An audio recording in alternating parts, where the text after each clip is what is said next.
بسم الله الرحمن الرحيم إن الحمد لله نحمده ونستعين ونستغفر ونعوذ بالله من شرور أنفسنا ومن سيئات أعمالنا من يهده الله فلا مضل له ومن يضلل فلا هادي له وأشهد أن لا إله إلا الله وحده لا شريك له وأشهد أن محمدا عبده ورسوله أما بعد ماذا Qu'avons-nous vu dans le cours précédent? نعم On a vu les causes de la prosternation de la distraction et que la distraction a trois causes: rajout, manque et doute. Le rajout par distraction n'annule pas la prière, mais lorsqu'on est sûr qu'on s'est rendu compte qu'on a rajouté, on a l'obligation d'interrompre ce rajout et de s'asseoir, et la prière est valide. Le manque, s'il concerne un pilier, alors il annule la prière tant qu'on n'a pas fait le pilier en question et ce qui vient par la suite. Quant au doute, il se divise en deux catégories.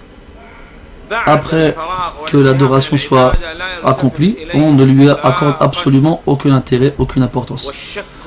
Et le doute après l'accomplissement n'a aucune incidence, sinon à ce moment-là, les doutes s'accumuleront sans leur donner de l'importance. Lorsqu'on est sûr à 100% qu'il y a un manque, alors on fait marche arrière, sinon on ne le fait pas.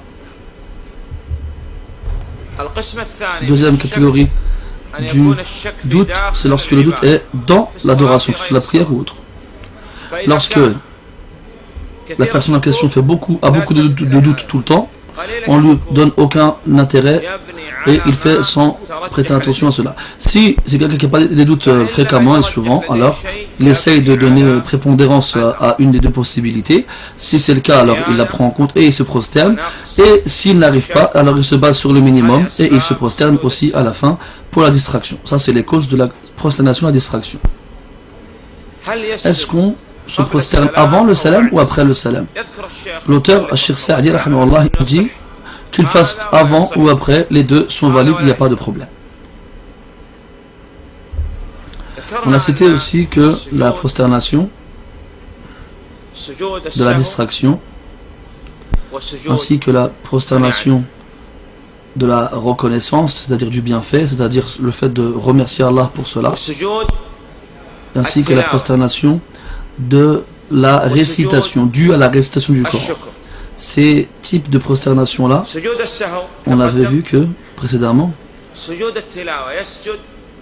donc on revient à la prosternation de la récitation, due à la récitation du Coran. Donc on lit un verset dans lequel se trouve l'ordre de se prosterner, comme on trouve dans le Coran. Lorsque l'imam se prosterne, on se prosterne aussi. Si le lecteur se prosterne et que tu l'écoutais, alors tu te prosternes aussi. Est-ce qu'il y a comme condition pour la prosternation de la distraction d'être en état de pureté? Non.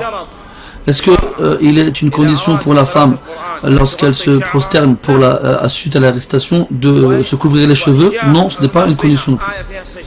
Si elle lit le Coran et qu'il y a un verset dans lequel il y a l'ordre de se prosterner, elle se prosterne sans aucun problème. Que disons-nous aussi dans la prosternation de la distraction? Comme dans la prière, il dit Subhana Rabbi al-A'la. Est-ce qu'il dit Allahu Akbar? Est-ce qu'il dit Salam alaikum après le sujoud? Non plus.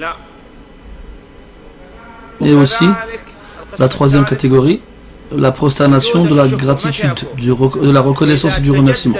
Lorsqu'on est face à un bienfait nouveau, ou qu'on échappe à un mal qui allait s'abattre sur nous, on se prosterne en guise de reconnaissance envers Allah subhanahu wa ta'ala. Et on avait donné un exemple avec ce qui a été rapporté concernant Abu Bakr radiyallahu anhu lorsqu'il s'est prosterné après avoir été informé de la mort de Musaylama al-Kadhdhab, le faux prophète.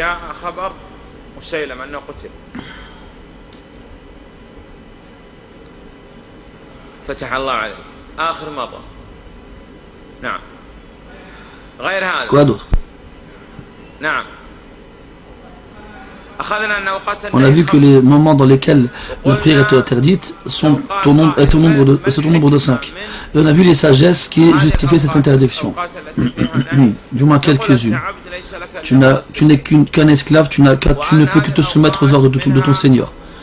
Et il y a parmi ces horaires-là certaines qui sont en conformité avec les horaires dans lesquels les mécréants adorent leurs idoles.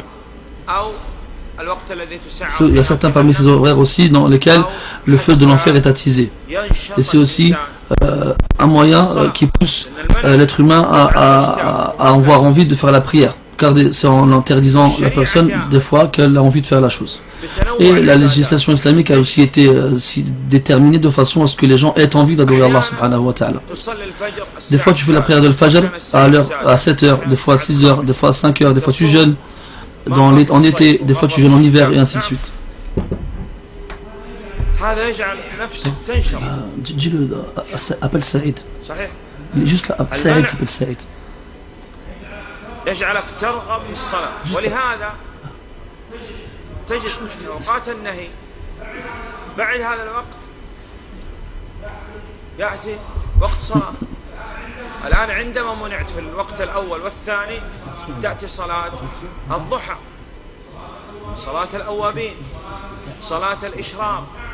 نعم تصلي ركعتين أو أربع أو 6 ركعات أو 6 ركعات. لا أنا عندي الصوت هما اللي ما عندوش التعب. ثم يأتي المنع قبل الظهر. ثم بعد هذا تصلي الظهر ولك أن تتنفل من الظهر إلى العصر. ثم يأتي المنع إلى غروب الشمس. ثم تصلي المغرب ولك أن تتنفل من المغرب إلى الفجر. لا عاد ما تفوتوا دابا. نعم. حد قال لي ما كنتش تفوتوا دابا ولا ما قصت والو. والله العظيم ما قصت والو. أوقات النهي 5 من تسليم الإمام من صلاة الفجر إلى ظهور القرص، ومن ظهور القرص الثاني إلى أن يرتفع. قلنا تقريبا من ظهور القرص إلى أن يرتفع قرابة ربع ساعة قبل أذان الظهر عندما تكون الشمس في كبد السماء، وبعد تسليم الإمام من صلاة العصر إلى أن تدنو الشمس، من دنو الشمس إلى أن تغرب. هذه أوقات 5 لا نصلي فيها نهينا عن الصلاة. Donc on a vu les moments dans lesquels la prière est interdite et ces moments sont à 5 reprises dans la journée. Après que l'imam ait fini la prière obligatoire de l'aube, ensuite lorsque le soleil commence à apparaître jusqu'à ce qu'il soit complètement sorti, ensuite à peu près 20 minutes avant la prière de Dhuhr, ensuite lorsque l'imam conclut la prière de l'Asr jusqu'à ce que le soleil enclenche sa disparition, et enfin lorsque le soleil disparaît jusqu'à ce qu'il ne soit plus tout visible. Ça c'est les moments dans lesquels les prières sont interdites. Après on a parlé de la prière de l'éclipse avec 4 inclinaisons dans 2 unités de prière. Dans chaque unité de prière il s'incline 2 fois. Il lit à voix haute et il lit longuement et longtemps.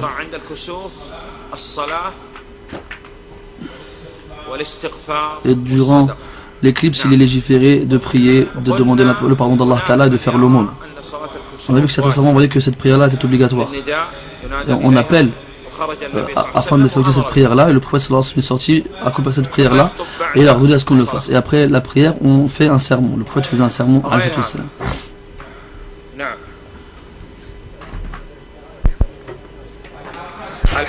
Les mouvements dans la prière se divisent en 5 catégories.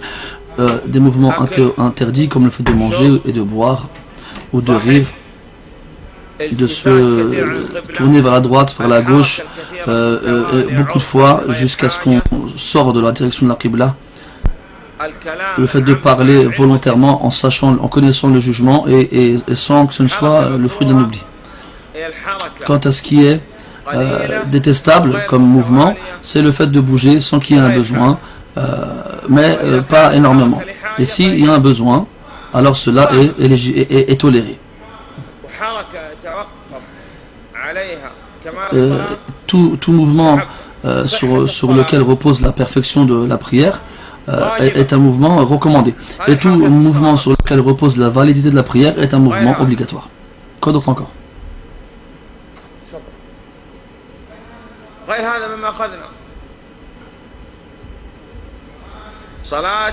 On a vu aussi la prière de la demande de la pluie.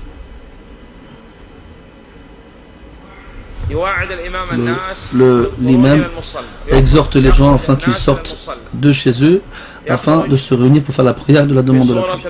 Ils doivent sortir dans un état, dans une apparence qui indique le besoin, l'humiliation et la forte l'humilité. On incite les gens à implorer pardon d'Allah Ta'ala, à se libérer des injustices qu'ils ont accomplies auprès des gens et à faire beaucoup d'aumônes. On fait des unités de prière dans lesquelles on prie à voix haute et après on fait un sermon. Quoi d'autre encore?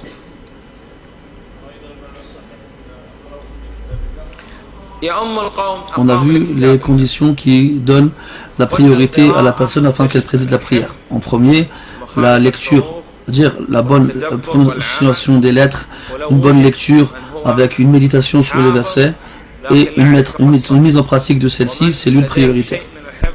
Celui qui connaît plus la jurisprudence en relation avec la prière, même s'il connaît moins de Coran qu'un autre qui en connaît plus, mais qui ne connaît pas la jurisprudence de la prière, eh bien c'est celui qui connaît la jurisprudence en premier de la prière qui est prioritaire. On avait vu ce que Cheikh Al-Uthaymin avait cité comme concernant le fait que les gens s'empêchent, se privent de s'avancer pour faire la prière alors que ce sont eux les plus prioritaires et ils laissent des gens incompétents le faire à leur place. Comme quoi cela était grave et on ne devait pas faire cela. Sauf quand la mosquée a un imam fixe et officiel, on ne se permet pas de s'avancer devant lui. Ou encore lorsqu'on se trouve chez quelqu'un, chez lui, où on connaît sa propriété, on n'a pas le droit de s'avancer devant lui. Qu'est-ce qu'on a vu d'autre encore?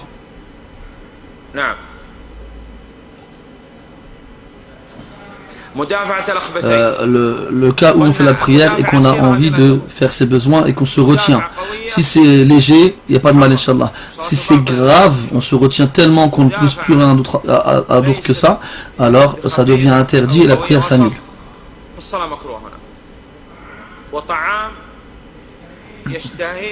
Aussi le cas où la nourriture est posée et que celui qui prie en a envie et qu'il a le droit d'en manger, alors il ne prie pas, il doit manger d'abord.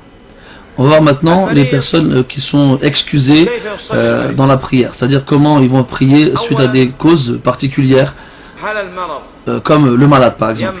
Est-ce que la maladie empêche la présence à la prière en groupe? On regarde la maladie en question. Comme on l'a vu dans le jeûne par exemple. Quelqu'un il est blessé au doigt. Est-ce qu'on nous dit qu'il est excusé et qu'il ne peut pas jeûner ni prier en groupe? Non, ça n'a rien à voir. Là, c'est pas une blessure au doigt qui va l'empêcher de faire le jeûne, ni d'être présent à la mosquée en groupe. Il faut que cette maladie l'empêche de se déplacer, lui accorde une difficulté supplémentaire et l'empêche de se déplacer ou de jeûner. Là, à ce moment-là, il sera excusé.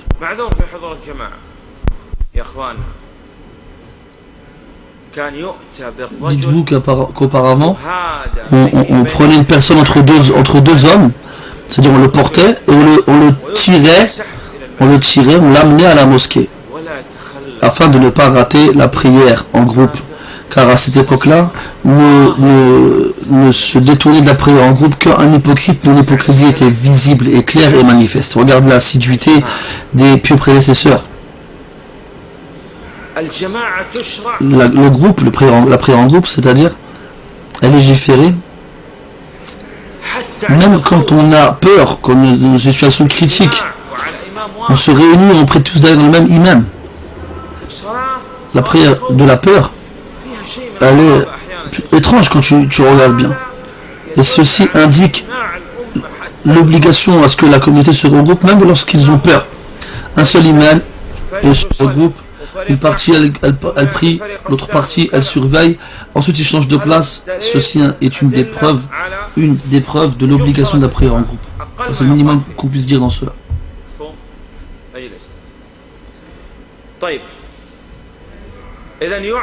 Donc on excuse le malade dont la maladie lui apporte une difficulté à être présent durant la prière en groupe.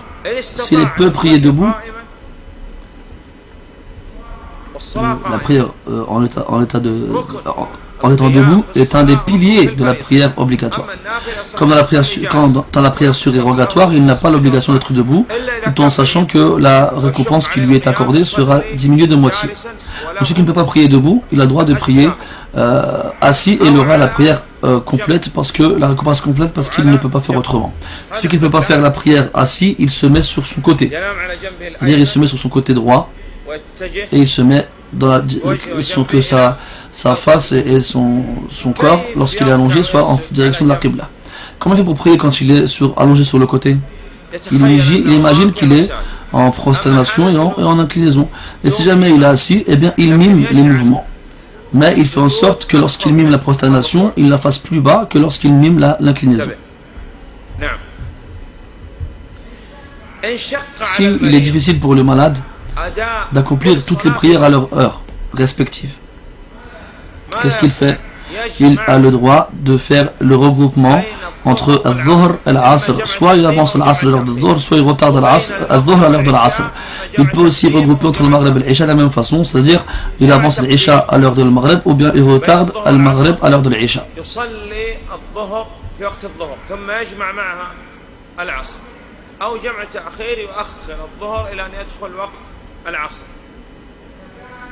Aussi,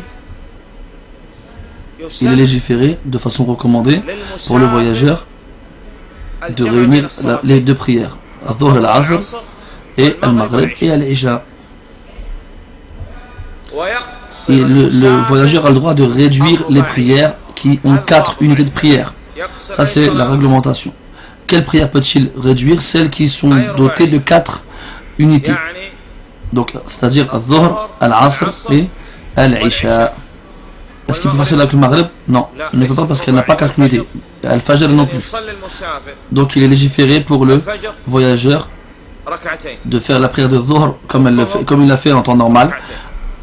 Et le Maghrib aussi. Quant à Dhuhr et al-Asr et al-Isha, il fait 2 unités de prière. Ça, c'est dans le cas où il prie derrière un imam Moussafir comme lui, c'est-à-dire voyageur comme lui.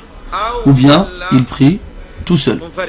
Mais dans le cas où il prie derrière un imam qui est résident, alors s'il suit l'imam en question, il doit faire la prière complètement, même s'il n'a pu faire qu'une seule unité de prière avec lui. Donc par exemple, il arrive à la mosquée et les gens ont déjà commencé la prière, et l'imam il est résident, donc il fait la prière complètement, et il rentre avec l'imam et il fait une unité avec lui, et lorsque l'imam finit la prière, eh bien il doit rattraper 3 raka'a pour finir 4. Il n'a pas le droit d'en faire seulement que 2 parce qu'il a commencé avec un imam qui était résident, de le suivre jusqu'à la fin.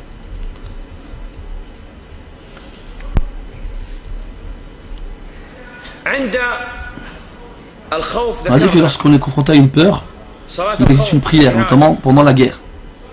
On fait les prières en groupe, avec un seul imam. Cependant, si la guerre elle est intense et que l'heure de la prière rentre,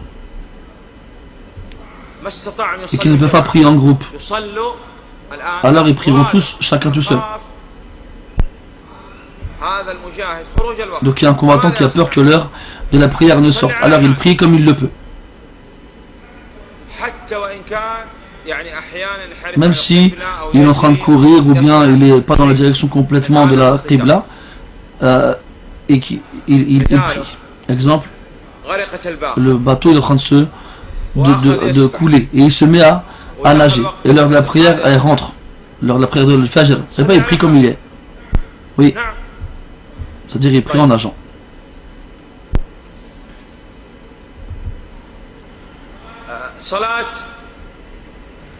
La prière du vendredi. La prière du vendredi. Premièrement, il y a des choses qui ont lieu durant le jour du vendredi.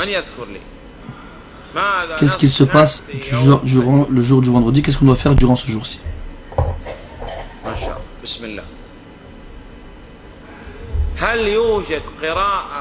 Est-ce qu'il y a une lecture spécifique dans la nuit du vendredi? Non. Car il y a certaines personnes qui Allah nous guide ainsi qu'eux, qui lisent dans la nuit dans la prière de l'Isha dans la nuit du vendredi et il récite la sourate du vendredi. Et il dit ça dans le but, il fait cela dans le but de rappeler les gens. Est-ce que le prophète sallallahu alayhi wa sallam a fait cela? Non, donc on ne le fait pas. Quant à la prière de l'Fajr et de l'aube, il existe effectivement une lecture spécifique à cette prière. C'est de lire durant cette prière-là la prière, la sourate de la prosternation et dans la seconde unité la sourate de l'être humain. Et si jamais il ne prie pas avec ces sourates-là, il n'y a pas de problème. Il y a souvent considéré que la prière est trop longue dans ce cas-là, non plus. Donc il y a une lecture spécifique dans la prière du matin du jour du vendredi, ainsi que dans la prière du vendredi elle-même. On prie la sourate de l'A'la, du Très-Haut, et de Al-Ghashiyah, de l'enveloppé, dans la seconde unité. Ou encore la prière du vendredi, la sourate du vendredi, pardon, dans la première unité, et dans la seconde, la sourate des hypocrites, des munafiqs. Il est aussi légiféré de lire la sourate de la caverne le jour du vendredi, tout comme il est légiféré de multiplier la prière sur le prophète sallallahu alayhi wa sallam durant le jour du vendredi. Aussi, il est légiféré de venir le plus tôt possible avant la prière du vendredi à la mosquée. S'il peut venir juste après le lever du soleil, à la première heure, alors il le fait. Il est strictement interdit de se réunir avant la prière du vendredi pour faire un cours ou un sermon ou encore une exhortation. Quant au fait de le faire après la prière du matin, il n'y a rien qui l'interdit, il n'y a pas de mal dans cela. Mais se réunir spécialement pour un cours avant la prière du vendredi, cela n'est pas permis. Quelle est la sagesse dans le fait de venir tôt à la mosquée le jour du vendredi?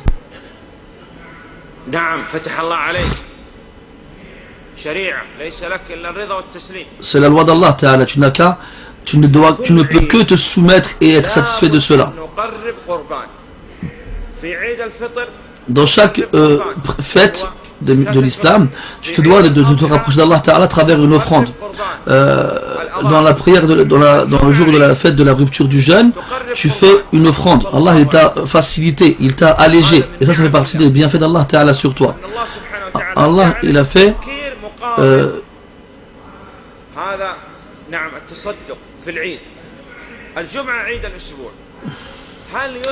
et le vendredi, c'est le jour de la fête, c'est la fête de la semaine. C'est un jour béni. Et c'est un bienfait d'Allah Ta'ala sur toi qui t'a permis de le vivre.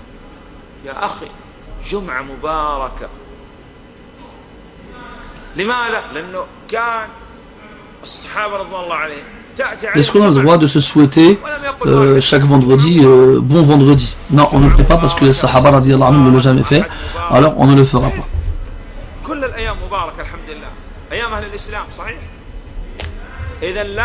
Donc il n'y a pas de célébration ou bien on ne se souhaite pas mutuellement un bon vendredi ce jour-là. Donc on vient tôt le vendredi. Et il prie comme il le peut ou comme il le veut. Il n'y a pas de tradition à accomplir avant la prière du vendredi. Car ce n'est pas la prière de Dhuhr. Il prie ce qu'il peut, comme il le veut, par paire d'unités de prière. Il lit la sourate de l'Kahf, de la caverne, il prie sur le prophète sallallahu alayhi wa sallam et il diversifie ses adorations afin de ne pas être pris de lassitude. Il se rapproche le plus possible de l'imam. Lorsque l'imam il sort, l'imam, lui il vient pas tôt, il vient à l'heure précise de la prière. Le plus juste et le plus sûr, comme dit Cheikh Al-Athaymin rahimahullah, que la prière a lieu au moment à l'heure de la prière. Et l'imam il a le droit de venir avant le début de l'heure de la prière et de faire la khutbah avant le début de l'heure de la prière. Mais il doit faire la prière lorsque l'heure rentre. Donc l'imam il rentre dans la mosquée, il salue les gens qui rentrent par cette porte-là par exemple. Il rentre et il passe le salut à ceux devant qui il passe. Après il monte sur la chaire, le minbar, et se met face aux gens et il les salue.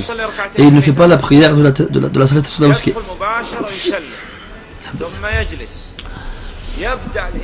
Donc après l'adhan, le muadhin il fait l'appel à la prière, il n'en fait qu'un seul. Et après cela, l'imam se lève et fait le premier sermon. Ensuite il s'assoit. Ensuite le second sermon. Après cela on appelle à l'accomplissement de la prière et on l'a fait en 2 unités de prière à voix haute. Et ce n'est pas la prière de Dhuhr. Donc il lit à voix haute et il lit ce qui est recommandé de lire. Et il n'est pas valide de faire la prière du vendredi sans que tu t'avances, sans qu'elle ne soit précédée de 2 sermons. Le minimum de personnes avec lequel la prière du vendredi est valide, c'est 3 personnes. Un imam, et avec lui 2 personnes. Et ainsi la prière du vendredi sera valide. Comme il dit Cheikh Al-Uthaymin rahimahullah.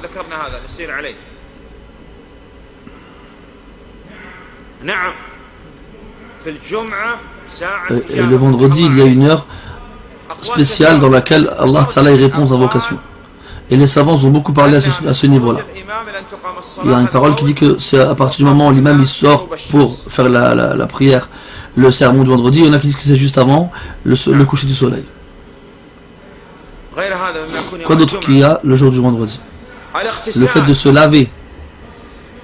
Le lavage du vendredi est obligatoire. Il faut se parfumer pour le vendredi. Il revêtit ses plus beaux vêtements. Il lui est obligatoire de se taire pour écouter le sermon. Il ne lève pas les mains lorsqu'il même invoque, sauf lorsqu'il demande la pluie, que ce soit lui-même ou celui qui prie derrière lui, le ma'moum. Il y va à pied si possible sans prendre sa monture. Et s'il n'a pas d'autre alternative, alors il prend sa monture, il n'y a pas de mal. La base, c'est qu'il y ait une seule prière du vendredi. Et si les gens ont besoin d'une autre prière du vendredi ou une troisième, sans que ça ne divise la communauté, alors il n'y a pas de mal. Sinon, on attribuera à ceux qui agissent ainsi sans raison le même jugement qui est attribué à la mosquée des hypocrites évoquée dans le Coran.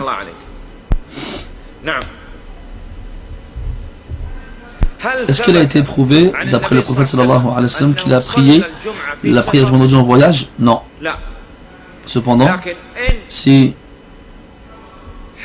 la prière du vendredi, si le voyageur se trouve dans un endroit où la prière du vendredi a lieu, alors il n'y a pas de mal. Et même si c'est lui-même, même si c'est lui qui fait le sermon, cela sera bon et valide.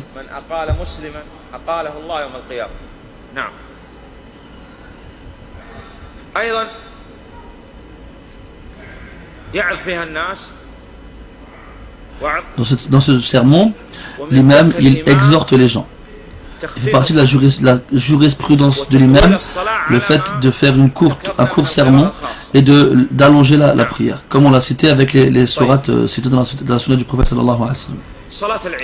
La prière des 2 fêtes. La fête chez les gens de l'islam, Al-Eid. Regarde comment chez les gens de l'islam se fait la fête. On la fait avec l'obéissance et non avec la désobéissance. On l'accueille au début de la journée et ni en veillant la nuit et en perdant son temps. On accueille la fête avec la réussite et la victoire et l'enchaînement des actions vertueuses, contrairement à ceux qui font tout leur possible pour faire le mal. Et ces gens-là sont des gens qui ont échoué sans aucun doute. Celui qui accueille le jour de la fête en gâchant son temps et en faisant des bêtises et des choses mauvaises, c'est quelqu'un qui a échoué.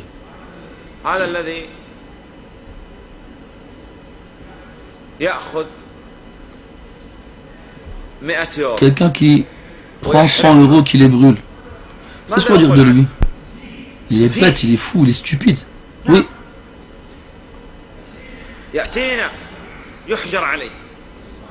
Quelqu'un, l'autorité, qu'est-ce qu'ils vont faire? Ils vont le bloquer, ils vont l'interdire de faire quoi que ce soit, parce que c'est quelqu'un qui fait n'importe quoi. Donc, il faut comprendre bien cela. Celui qui comprend, il est intelligent, il comprend ce qu'on a voulu dire. La prière de l'Eid, elle se fait à l'extérieur, donc à l'extérieur de la ville. On fait sortir les gens à l'extérieur afin de réunir les gens. Et c'est possible une seule pour tout le monde. La Eid, dans la fête de la rupture du jeûne, qu'est-ce que l'imam il fait? Il rappelle aux gens quoi? Les jugements, les règles en rapport avec le ramadan et la fin du ramadan et ce qui vient après, c'est-à-dire la continuité après de faire dans les actions vertueuses après le ramadan, de jeûner les 6 jours du mois de Shawwal. Et quant à la fête du sacrifice, il leur explique les règles en rapport avec le sacrifice et les conditions et ainsi de suite, tout ce qui concerne cela.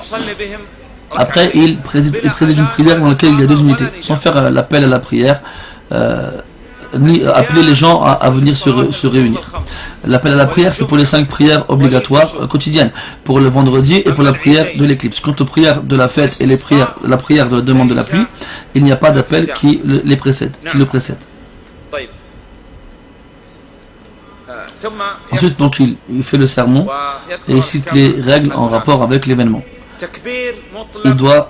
Il y a 2 types de takbir, le fait de dire Allahu Akbar. Celui qui est lié aux prières obligatoires, c'est-à-dire à leur fin, après celle-ci. Et celui qui n'est pas lié à un moment précis, c'est-à-dire tout le temps. Quand est-ce qu'on commence à dire Allahu Akbar? Dans la prière de la rupture du jeûne, eh bien, dès qu'on nous apprend que c'est le mois de Shawwal, donc ce n'est plus le mois du Ramadan, ou sinon lorsqu'on est sûr que c'est le dernier jour du Ramadan dès que le soleil se couche.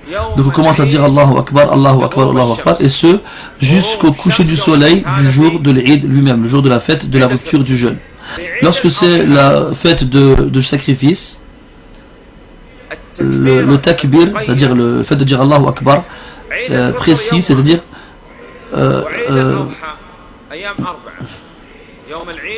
on sait que pendant la fête du sacrifice, on a 4 jours. La fête du sacrifice qui dure un jour, c'est le 10e jour du jour de l'Hijja, et 3 jours qui suivent qu'on appelle Ayyam ou Tashriq, le 11, le 12 et le 13. Et c'est dans ces moments-là qu'on fait les proclamations de Allahu Akbar après chaque prière de ces moments-là. Après, avec cela, on a fini le chapitre en relation avec la prière. Il nous reste à voir la dernière partie de celui-ci, qui est la prière de mortuaire sur le défunt, des funérailles. Et les savants ont consacré un chapitre indépendant pour ce domaine-là, malgré le fait qu'il fasse partie de la prière.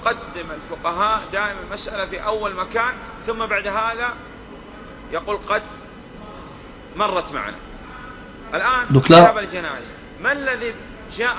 qu'est-ce qui a amené la prière sur le défunt ici? C'est parce que c'est la prière. Et c'est la première chose qu'on évoque dans ce chapitre-là. Pourquoi? Parce que c'est ceux qui apportent le plus d'intérêt, de bénéfices et de biens aux défunts.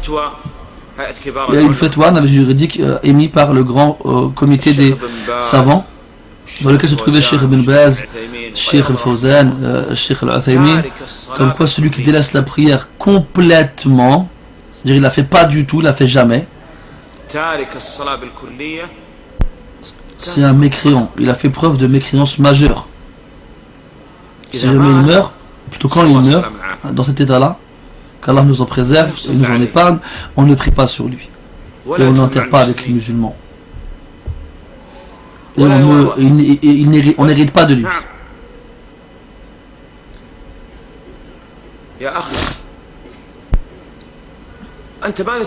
Qu'est-ce que tu espères d'un mécréant, franchement? La différence qu'il y a entre nous et eux, c'est la prière. Celui qui la délaisse, il a certes mécru. Parole du prophète sallallahu alayhi wa sallam. Et ce qui est étonnant, c'est que certaines personnes d'aujourd'hui, ils disent, quelqu'un est venu me voir et il a voulu se marier. On lui demande est-ce qu'il prie, il dit non, il ne prie pas. Comment cela? Comment est-ce qu'on peut marier celui-là? Il ne fait pas la prière. Même dans certains cas, j'entends certaines personnes qui disent un tel, il insulte Allah, il insulte l'islam, il ne fait pas la prière. Subhanallah. Qu'est-ce qui lui reste en islam à celui-là s'il ne connaît pas ces choses-là? Aujourd'hui, il y a certaines choses avant la mort. Et des choses pendant la mort et des choses après la mort. C'est ça le contenu du chapitre lié à la prière sur le défunt. Avant, pendant et après. Avant la mort. Avant la mort, on doit se préparer au jour du départ. Visitez les cimetières car ils vous rappelleront l'au-delà. Qu'est-ce que tu dois faire? Tu dois te préparer. Ça c'est avant la mort. Comment? Avec des actions vertueuses, se précipiter à se libérer des injustices qu'on a commises et ainsi de suite. Cela est connu. Pendant qu'on meurt, pendant la mort, tu dois faire répéter aux morts, pendant qu'il a au défunt, au mourant, tu lui fais répéter pendant qu'il agonise la ilaha illallah avec douceur. Et tu te rappelles la parole du prophète sallallahu alayhi wa sallam afin qu'il le fasse. S'il le répète, c'est bien. S'il ne le répète pas, laisse-le. Une fois, deux fois, trois fois. قبل هذا يأتينا المرض والوصية وكذا تأتي بإذن الله تعالى. وقد مرت معنا في كتاب التوحيد أن يأتي بعض الناس إلى المريض وقال مسكين وما تستاهل وكذا. لا. يذكره. Donc quand on est présent près du mourant, on doit lui rappeler Allah Ta'ala, on doit lui rappeler la satisfaction du croyant vis-à-vis du décret d'Allah et sa prédestinée, ainsi de suite. Quand il meurt, il doit lui fermer les yeux. Et il attache ses mâchoires et il lui assouplit les membres, c'est-à-dire les articulations.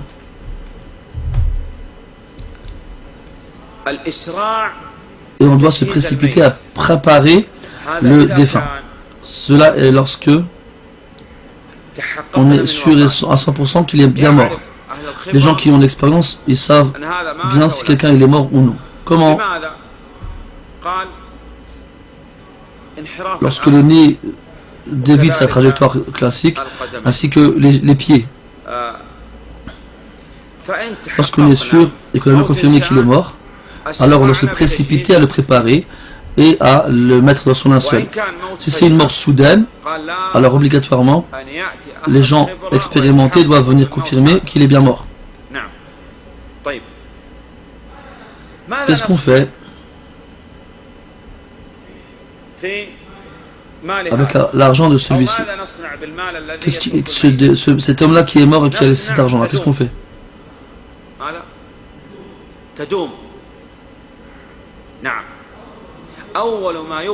Première des choses qu'on fait avec son argent,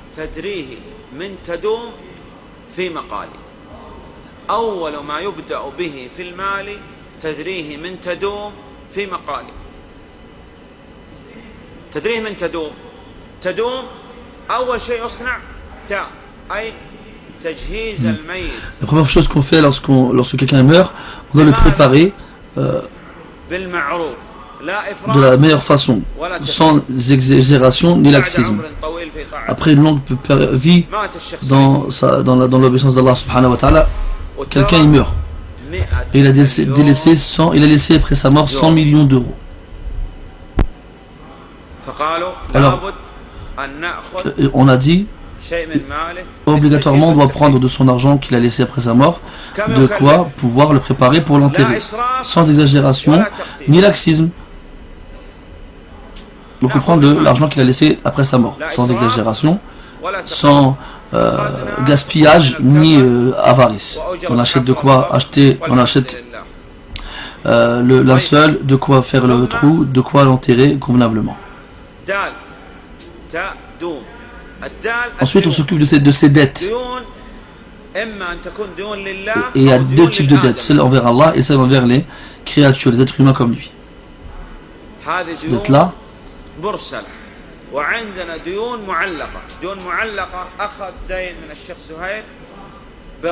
il y a des dettes qui sont accrochées à des choses comme par exemple un gage.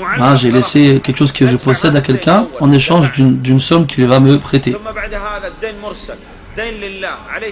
Et il y a les dettes envers Allah Azza wa Jal, comme les expiations des parjures et ainsi de suite.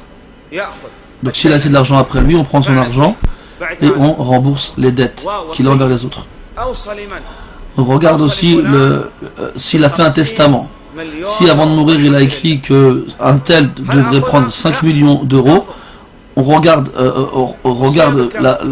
combien il a laissé entier, en tout. Si jamais ce qu'il a légué à une personne en particulier est inférieur au tiers du total, alors on lui donne. Si c'est supérieur, on ne lui donne pas.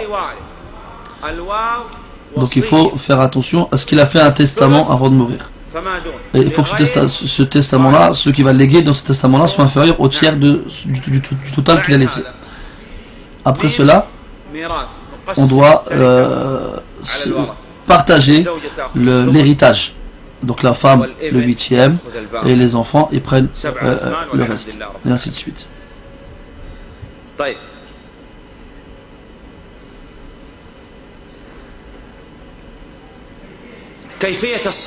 Comment prie-t-on sur le mort?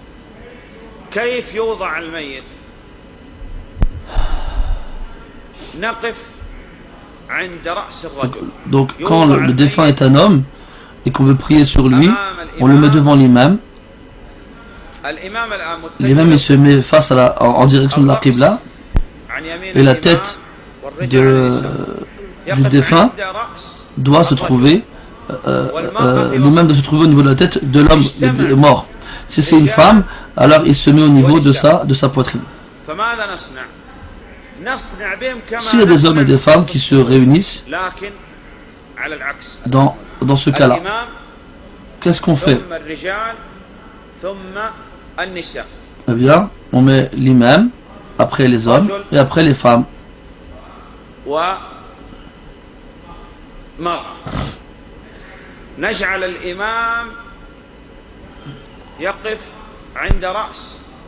Donc si on a un mort, non. Si on nous présente un homme et une femme morts, alors on met d'abord l'homme, après on met la femme. Comme dans la prière de façon normale, on met les femmes derrière les hommes. Et pendant la prière du mort, qu'est-ce qu'on fait? On dit Allahu Akbar. Et on fait la demande de refuge auprès d'Allah Ta'ala, après on lit la Fatiha. Et après on dit un second Allahu Akbar et on prie sur le prophète et sur Ibrahim. Après on dit Allahu Akbar une troisième fois et on invoque Allah Ta'ala pour le défunt. Et la priorité est d'invoquer Allah comme il a été révélé comme il a été rapporté d'après le prophète sallallahu alayhi wa sallam. Après il dit Allahu Akbar une quatrième fois. Après il dit Assalamu alaikum wa rahmatullah une seule fois. Et s'il le fait deux fois, il n'y a pas de mal. Combien de fois il a dit Allahu Akbar ici? 4 fois. Ces 4 takbirat, les 4 fois où tu dis Allahu Akbar, eh bien, prend la place d'une unité de prière. Si l'imam délaisse une de ces 4 là, eh bien la prière elle est nulle. Donc si il fait le salam, un imam il oublie un takbir, le fait de dire Allahu Akbar, et il sort de la prière avec le salam, tu lui dis Subhanallah. Et après, il doit revenir et accomplir ce qu'il a oublié. Et après cela, il fait le salam. Et il est légiféré de façon recommandée, dans certains cas, de faire plus de 4-5 fois, ou même 7 fois. Cela a été prouvé et il n'y a pas de mal dans cela.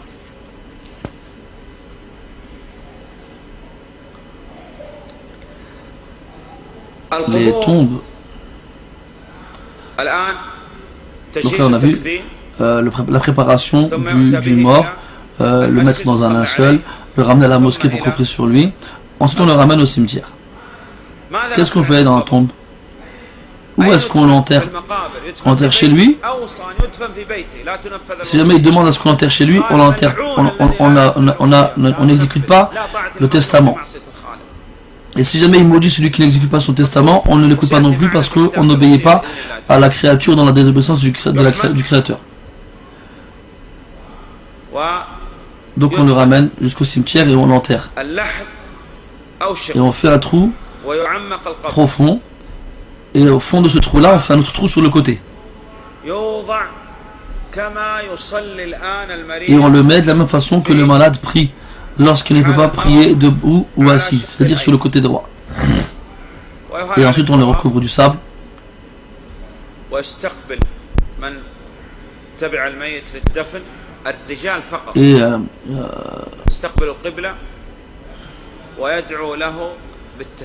Et les hommes qui accompagnent le corps au cimetière, après l'avoir enterré, se mettent face à la Qibla et invoquent Allah Ta'ala afin qu'il raffermisse ce défunt dans sa tombe. On peut surélever la tombe d'une mesure qui est équivalente à un empan. On peut poser une pierre ou deux afin de la distinguer des autres tombes, et on ne fait rien d'autre que cela. Et après cela, on s'en va. L'auteur, il a dit après cela, et il est légiféré de faire les condoléances à la personne touchée par la mort du défunt. Celui qui est touché par la mort du défunt, c'est-à-dire celui qui a été attristé et influencé par cette mort-là. Il y a certaines personnes, il a un fils mauvais. Et des fois, toujours, il espère que son fils il meurt. Et le jour où il meurt, il n'est pas triste d'avoir perdu son fils. Est-ce qu'on va dire que lui il est touché par la mort de son fils? Non. Donc on n'a pas à lui présenter les condoléances. On fait les condoléances à celui qui est touché par la mort. Dans la limite de combien de jours? 3 jours seulement. Où ça? Dans n'importe quel endroit. Le fait de se réunir afin de présenter les condoléances chez la personne, chez la famille du défunt, fait partie de la lamentation qui est interdite dans l'islam.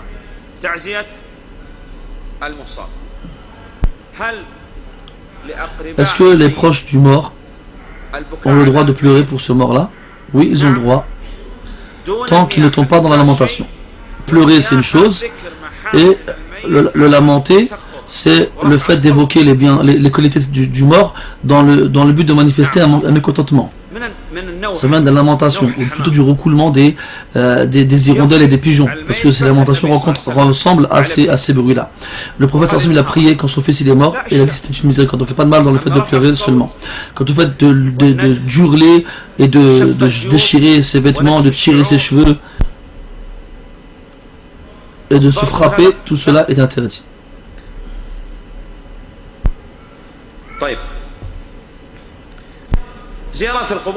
Donc on a vu précédemment que la visite des tombeaux se divise en 3 catégories: une légiférée, une interdite et une qui est une association ou une cause de l'association. Et le but de la visite des cimetières est de se rappeler la demeure dernière. C'est une morale et une exhortation. On ne doit pas voyager seulement dans le but de visiter un cimetière en particulier. On doit avoir l'intention, quand on visite ce cimetière, d'invoquer le défunt pour le défunt et les morts en général. Et s'il se rend sur place et il invoque Allah Ta'ala de façon générale auprès de la tombe en pensant que ça a un effet particulier, il aura fait une innovation. S'il s'y rend pour invoquer le défunt, il aura fait de l'association wal-'iyadhu billah.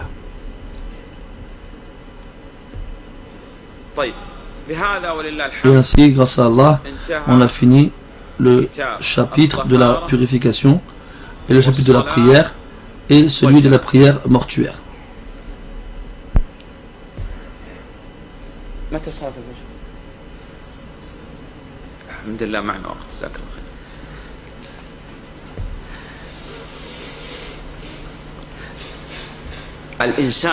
Quand l'être humain est dans l'obéissance d'Allah Ta'ala, il ne se fatigue pas grâce à Allah Azza wa Jalla.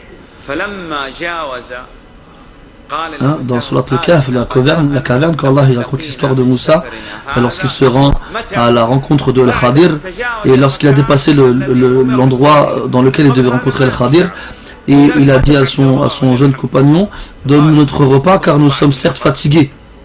Donc quand il se rend vers son créateur, il est fatigué. Mais quand il se rend vers une créature comme lui, excusez-moi, il s'est fatigué. Mais quand il s'est rendu vers son créateur, il n'a pas ressenti de fatigue. C'est pareil quand on fait le pèlerinage ou le jeûne, qu'on adore Allah, on ne ressent pas de fatigue. On va voir ensuite le chapitre relatif à l'aumône, à Zaka. il y a dans cette adoration une obligation et une qui ne l'est pas. Donc celle qui est obligatoire est de deux types. C'est l'aumône donc de nos biens, le fait de purifier nos biens, hein, tout ce qui sort de la terre, tout ce qui est gagné suite à un commerce, toutes les bêtes qu'on possède et bien sûr tout ce qu'on possède comme argent. Et la purification de l'âme, cela on le voit dans l'étude du tawhid et de la aqidah. Donc la zakat, ça veut dire purification, soit des biens, soit de l'âme. Et on va voir aussi l'aumône de la rupture du jeûne. Ça c'est dans l'obligation, et on verra après cela aussi l'aumône surérogatoire. Il y a 8 catégories de personnes qui ont le droit à l'aumône. Et on verra aussi, Inch'Allah ta'ala, l'explication de chacune de ces catégories. Et il nous reste à voir aussi comment calculer l'aumône. C'est-à-dire qu'est-ce qu'on sort des choses qu'il est obligatoire de sortir. Il y a un cheikh qui est sorti voir ses élèves et leur a ordonné à chacun d'entre eux, après avoir étudié ce chapitre-là de l'aumône, de retourner chez son père et de compter dans ses comptes et de voir combien il doit sortir la zakat et de me le ramener le résultat. Il y en a, il était pauvre et son père il n'avait rien, ni compte, ni argent, ni rien du tout. Qu'est-ce qu'il a fait? Il est rentré donc chez ses voisins, il s'est caché à la fin de la nuit, il a allumé la lumière, il a sorti les cahiers où il y avait les comptes, il s'est mis à calculer. Il calcule.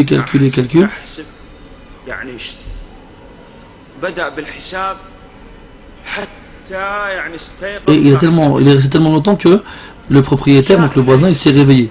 Et il est venu, il a vu, il s'est mis à crier au voleur, au voleur. Alors le jeune il dit, moi, je suis pas un voleur. Moi je suis un voleur, c'est toi le voleur. Tous ces livres-là sont des erreurs. Tu passes ton temps à manger le droit des pauvres. Je vais prendre ce livre-là, je vais le ramener en shirk, tu vas voir. Donc, après cela, comment est-ce qu'on calcule la zakat à sortir? Donc il faut déjà que le montant atteigne le seuil imposable.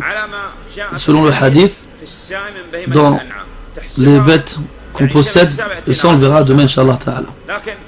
Mais je veux que vous, aujourd'hui, vous regardez 20 chameaux. Combien de zakat il y a dans cela?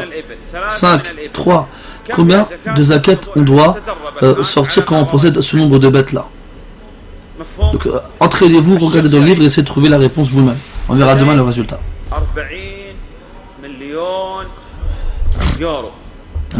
Si moi j'ai 40 millions d'euros, combien je dois sortir de zakat sur cela? C'est simple, divise par 40, ça fait 1 million, tout simplement. C'est très facile à comprendre. L'argent, tu divises par 40 et c'est tout, c'est fini.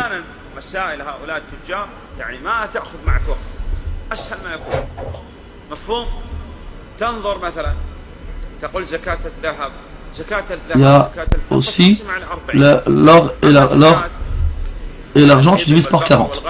Quand on va voir les chameaux et les bœufs et les moutons, on va voir comme c'est cité dans le hadith. Tout ça est très clair. Et c'est bien d'étudier cela car ça développe le mental et ça va vous mettre en condition pour bien comprendre le prochain cours, Inch'Allah, qui aura lieu demain matin, après la prière du matin. Et après cela, on aura le prochain cours après l'Asr, Inch'Allah, qu'Allah nous accorde la réussite et nous facilite tout cela. Donc demain, Inch'Allah, on va distribuer les livres dans la matinée. Ils sont distribués, c'est-à-dire les livres en rapport avec ce qu'on étudie actuellement dans la matinée, Inch'Allah. Barakallahu fikum, assalamu alaikum wa rahmatullah.